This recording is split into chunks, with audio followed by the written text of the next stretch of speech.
Hey, good morning everyone. It's great to be with you again. I want to send greetings to everybody. If you're local in Woodford or if you're joining us from somewhere more exotic, then we're just glad to have you with us this morning. It's my joy and a privilege again to just be able to share some thoughts with you this morning and hopefully encourage you as these strange days continue around us. I want to talk today about making change your ally. Making change your ally and how we can navigate seasons of change well. If you want to put it this way, you can still hit the target even when the goalposts are moved. And so I want to talk about how we process change and how we navigate it. You see, if you're anything like me, the amount of times I've heard this phrase, the world has changed.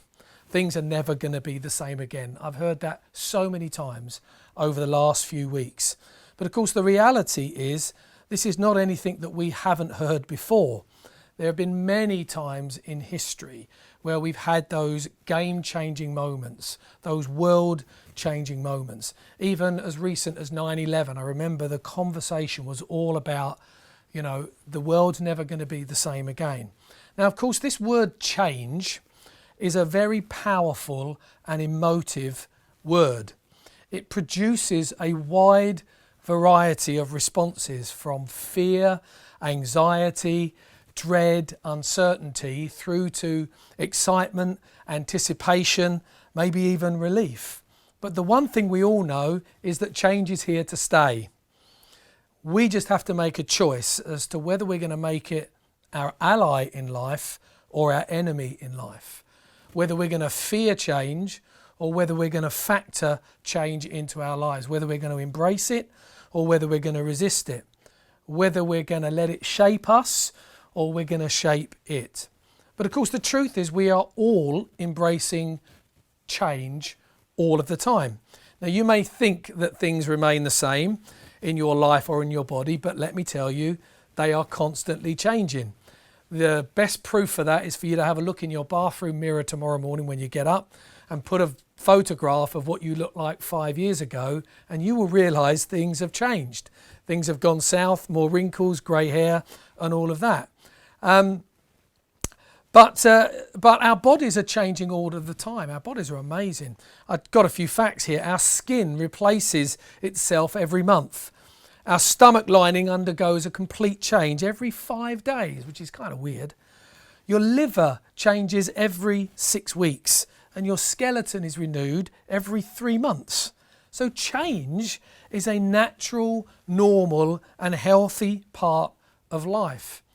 Let me tell you, even in this 20 minutes that I've got with you this morning, there's about 500,000 cells in your body are going to die. But don't worry, they're going to be replaced with 500,000 new cells. So even while I'm talking to you this morning, you are being renewed from the inside out. But here's the deal. One thing that never changes is the fact that life is always changing. Okay, it's an oxymoron, it's a paradox. The one thing that never changes is the fact that life is always changing. And I guess we've all experienced or are experiencing or certainly will experience change that's been forced upon us by external situations and circumstances. Changes that have been forced on us that are outside of our control. Isaac Newton's first law of motion states this: everything continues in a state of rest until it is compelled to change by forces that are impressed upon it. Now, the pandemic has forced many changes on many people. Our world is in a state of constant flux at the moment. Everything is changing. The news reports each day are carrying new figures and new information. Individuals, businesses, organisations, even churches are adapting almost on a daily, certainly on a weekly basis. We as a church are doing things now that we never thought were necessary or possible even 3 months ago. But here's the deal. Change doesn't have to be our enemy and can be an ally if we navigate it well.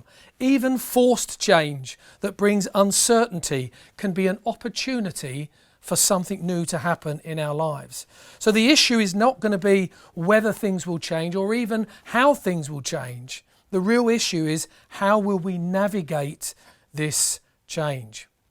Some years ago I read a book by a guy called Dr. Spencer Johnson. Some of you may have heard of it.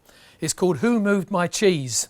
And it's a small book, but it's a modern parable on how we deal with change in our lives, and is extremely relevant to us right at this point. It sold millions, and it actually became a seminal work for business leaders and CEOs and managers all around the world. It has 4 characters, and they live in a maze, and they look for cheese every day to nourish them and make them happy. And every day they take the same route to the same place until one day there's no more cheese. The cheese has run out. And the book explores the different ways that they respond to their change of circumstances that comes on them unexpected and out of their control. The cheese, of course, is a metaphor for the things that you want out of life. Maybe a good career, maybe a loving relationship, maybe financial security, success, wealth, or maybe spiritual peace of mind. The cheese is what we think will make us happy and fulfilled. The maze is where you spend your time looking for what you want. Maybe the organisation that you work in, or the relationships that you have in your life, or the community that you live in. Maybe even the church or the church networks that you're a part of. Now there are 4 characters. The first one is Sniff. Now Sniff is the one who anticipates change early by sniffing it out. He knows that things never stay the same, and he's always on the lookout for new possible sources of cheese even before it runs out. He's not taken surprise, nor is he paralysed by fear when the inevitable change comes. Scurry doesn't see things quite as quickly as Sniff, but once he realises that things are not going to return to the way that they were, then he is able to scurry into action and adapt to change. Haw is not prepared for change at all, but eventually he learns to adapt over time once he's convinced of something new to come. Now Hem, he's the 4th character. He's completely disorientated by what happens. He's unable to adjust. He's unable to refocus. He just denies the change and resists it out of fear, choosing to stay in his familiar place and look for cheese in a cheeseless place. Now that's a metaphor, and I guess I don't know where you fit in those 4 kind of characters. I don't know where you fit on that scale. But the one thing that we know is change is inevitable. But we can either make change our enemy or our ally. Change is going to happen whether we accept it or not. Just because we don't want change or we don't like change doesn't prevent change from happening. Now, a few weeks ago, when I was doing one of the devotions in the church, I did a short devotion from Luke chapter 16. And Luke chapter 16 is a parable that Jesus told, and it's called the dishonest manager. Now, it's not one of Jesus' most famous parables, but I'm sure that some of you are familiar with it nonetheless. It's one of those parables that has a bit of a difficult kind of point to it, and I guess people can struggle really with the message of this parable. It's about a man who acts as a manager for his boss, and he looks after all of his boss's affairs. And one day the boss calls him into his office and said, "You've been accused of doing something dishonest. I'm sorry, but I've got to let you go." And so he sacks him. The man goes away and he's like, "Now what am I going to do? My whole world has changed. I don't know what I'm going to do." And he actually says, "I'm too weak to dig and I'm too proud to beg. So what am I going to do?" And then he hatches a plan. He says, "I know what I'll do. I will go and sit down with all of my boss's clients and I'll do a deal with them, a favourable deal with them. And then when my job is over, when my job is done, then those people will look after me." And so that's what he does. He sits down with the first person and says, "What do you owe my master?" He says, "I owe you 800 gallons of oil." He says, "Well, here, take your bill, make it 400 and let's settle it and do it now." And the man's happy and does it. Talks to the next one. "What do you owe?" "I owe 1,000 bushels of wheat," he says. He says, "Here, take your bill, let's make it 500 and let's clear it now." And the interesting thing is, at the end of that story in verse 8, it says the master commended the dishonest manager because he had acted shrewdly. Now, this is where some of us have a problem with that. At first glance, it seems like Jesus is commending the manager for being dishonest. And of course, we all feel very uncomfortable about that. Surely, Jesus, you're not endorsing him doing something dishonest and cheating his boss out of money. But actually, that's not the point of this parable. What he's commending the man for, not his dishonesty, but he's commending him for the way in which he responded to his change of circumstances. See, the point of the story wasn't about dishonesty, it was about his ability to navigate change. And in fact, Jesus says the master thanks him for it. The master is happy with what he's done because he's got his bills settled. So it wasn't about him cheating his master, it was about him reacting proactively to the change that was going to take place. You see, he was faced with a drastic change of circumstances. He was about to lose his job. Probably that would bring his financial security, maybe his home, maybe his family. His future was uncertain. His life was in jeopardy, but he didn't let the change paralyze him, but rather provoke him into action. Rather than moping about it and groaning about it and blaming this person and blaming that person and having a pity party, he decided that he needed to do something about it. He made change his ally, not his enemy. Now, of course, in times of change, if we're going to navigate it well, we need to have some certainties. We need to have some unchanging truths that we can rely upon and we can depend upon. So I want to give you 4 things that we must know about God if we are going to navigate change well. You see, change is difficult for us because it means that we have to leave the familiar, the controlled environment. And it's that fear of the unknown, of what change might bring, that really unsettles people. But this is what I've learnt. It's what we know about God in the midst of change that removes the fear of change. Let me say that again. It's what we know about God in the midst of change that removes the fear of change. And when we know God, we can embrace change as a friend and not see it as an enemy. Even those changes that are negative and not particularly palatable and not easy, we don't have to fear them anymore. So here's 4 quick things that I want to bring you this morning. The first thing is this: God's character never changes even when our circumstances change. God's character never changes even when our circumstances change. There's a great theological word that describes one of the attributes of God, and it is God's immutability. And God's immutability, it's a theological term, simply means he is unchanging and he is unchangeable. The nature of God is unchanging. In Malachi chapter 3 and verse 6, we read these words. God says, "I am the Lord and I do not change. Therefore, O children of Israel, you are not to be consumed." Now, the context of that passage is that Israel had deserted God and broken the covenant, the promise that they had with him. They deserved punishment and death.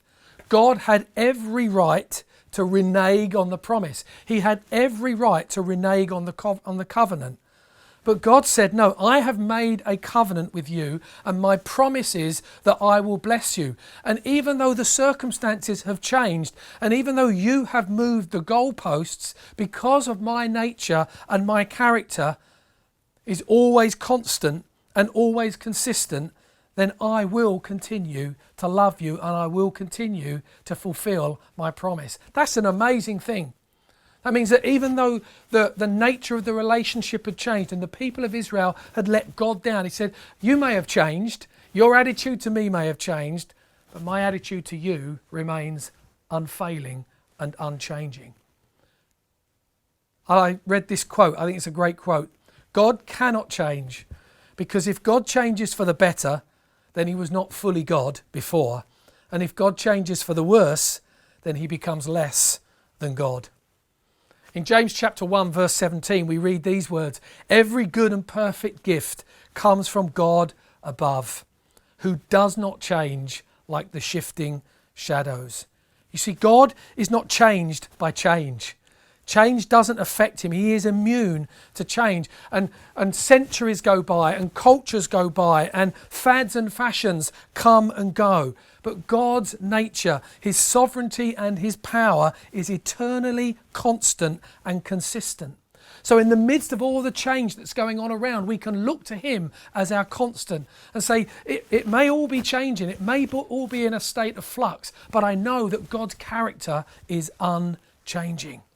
Unchanging. God's love for us is unchanging. The psalmist declares again and again and again, his love endures forever. Now, human love is fickle. You know, often we love dependent on our circumstances. Oh, well, I really loved that person until they did this to me, or until this situation happened. But God's love is unchanging. It doesn't matter what goes on. It doesn't even matter how we feel about God. It doesn't change the fact that God is faithful and true and loves us. So that's the first thing. The second thing is this: God's plans and purposes do not change even when our circumstances change. In Numbers chapter 23 and verse 19, we read this: "God is not a man that he should lie, nor the Son of Man that he would change his mind. Does God speak and then not act? Does God promise and then not fulfill?" You see, God will always fulfill his promise. His promises are yes and amen in Christ Jesus. And God's plans are never thwarted by a change in our circumstances. I find it's hilarious because I fall into this trap myself. Is sometimes when I know that God's will is on my life and God's purpose is on my life, and then I kind of map out how it's going to work. In order for that to happen, this has got to happen, and this thing has got to open up, and that's got to change. And I start to map out exactly the way that I think I'm going to get to where God wants me to get. And then that changes. And that changes, and that door shuts, and that opportunity closes. And suddenly I'm thinking, well, hang on, God, how's this going to work out now? How's this going to work out now? And I think God's plans for me are going to change. But God has woven my plans into all of those changes because his plans and purposes for me are unchanging. A few weeks ago when I was bringing a word to you on a Sunday morning, and I was speaking about Jairus. And Jairus met Jesus one day and said, "Jesus, would you come and raise my daughter? My daughter is critically ill." He was desperate for Jesus to do something. And so they begin the journey. And on the journey, Jesus gets interrupted by a woman who had a need. And Jesus turns and he attends to her needs and he spends time with her. And of course, for Jairus, that's just a delay. It's like, hang on a second, you're ruining my plans. How's my plans going to work out? But the reality was that Jesus was on the journey to his daughters, and he said that he would be there. He said that he would fulfill his promise to Jairus, and he did so. So guys, it may feel as if, things are changing. And what does that mean? Does that mean that God's plan and purpose for my life is changing? Those things that God has spoken to me, how are they ever going to happen now? Because this has happened, I'm out of a job, or I'm struggling financially, or this has happened, or that's happened. God's plans and purposes do not change even when our circumstances change. He knows the beginning from the end. The third thing is this: God has promised that he will always be with us and lead us through times of change. Through times of change. God promised that he will never leave us or forsake us. You read through the Old Testament and you read something of the story of the journey of Israel into the promised land. I mean, it is just a torturous journey. They go round and round and round for 40 years in the wilderness. There's twists and turns, there's ups and downs, there's failures and successes, there's defeats and there's victories. I mean, it's a right old mess. And every few days they would up the camp and go somewhere else. They could never settle anywhere. There was never anything constant in their life except for one thing. God's presence was with them through every part of that journey. God's presence was represented by the Ark of the Covenant that was set up in the center of the community every time that they stopped. God's presence was represented in the fire that led them by night and the cloud that led them by day. And God has promised that no matter what changes are going on around us, He will be with us in them and He will lead us through them. You see, God is our fixed point on the journey through change. You know, when things around us are changing, what do you look for? You look for something fixed. You look for a fixed point. You look for something that you can rely on. You look for something that is unchanging in a situation that is changing. In 1 Peter chapter 1 verse 13, we read these words: "Fix your hope completely on the grace that comes from the revelation of Jesus Christ." 1 Corinthians 4:18, "We fix our eyes not on what is seen, but what is unseen. Because what is seen is temporary, but what is unseen is eternal." So we can fix our eyes on Him. He becomes our constant companion, our constant presence. He becomes our signpost. He becomes our lighthouse. He's the rock that guides us through the turbulent storms of change in our lives. And then the fourth thing is this: God uses change for our good. This helps us to navigate change. When we understand that change is necessary, God uses change for our good. The Bible says, Romans chapter 8 verse 28, "All things work together for the good of those who love God and are called to His purpose." And so it doesn't matter what's going on in our world at the moment, God is using it. God is using it to shape us. God is using it to change us. Because change is necessary, isn't it, for our development and growth. Imagine if you were a 21-year-old and you were still doing the same things that you were doing as a 2-year-old. Now, I'm sure there are a few of you out there that do behave that way, but you get my point. If we're going to grow and if we're going to mature and if we're going to develop, we have to embrace change in our lives. And I think that's what God's doing right now. He's shaking us. He's shaping us. He's wakening us up to the new opportunities that are around us. You see, change forces us to reevaluate our priorities, doesn't it? What is truly important to us now?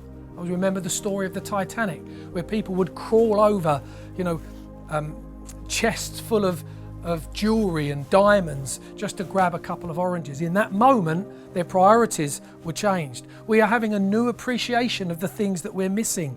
We're putting more value on things like rest and fellowship, time with God, time with family. We're realizing I don't have to live my life at 100 miles an hour. I think this time of change that's being forced on us is causing us to reevaluate our priorities. It causes us to set different goals in life. Change forces us to adapt our lifestyle. It forces us to innovate. You know, as we say, we as a church are doing all kinds of things that we never thought we'd be doing months ago. Zoom has become part of our vocabulary that we didn't used to talk about. People are homeschooling. They're doing things in new ways. They're doing things that they didn't think they were going to have to do. But we're learning. We're upskilling. Even some of you seniors, you older ladies and gentlemen in the church who are really getting to grips with online and getting to grips with digital and getting to grips with the internet. You know, we're being forced to explore new things and learn new things. So change does that for us. God uses the changes, even the forced changes, even the negative changes on our lives to change us and to shape us. So sometimes God causes change and sometimes God doesn't cause the change.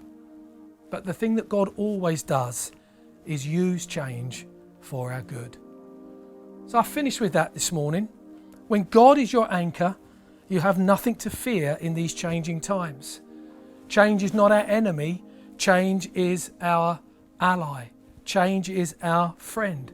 God is the Lord of the change. His character never changes, even though our circumstances are changing. His plans and His purposes for you are not changing, even though your circumstances are changing.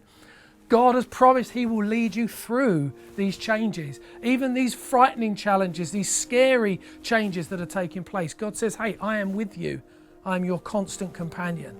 And God uses these changes to change us, to shape us, and to make us more into the person that he wants us to be. So don't fear change. Don't treat change as being your enemy. Let's navigate our way through this. Let's embrace the changes. Let's know that God is unchanging in a changing world.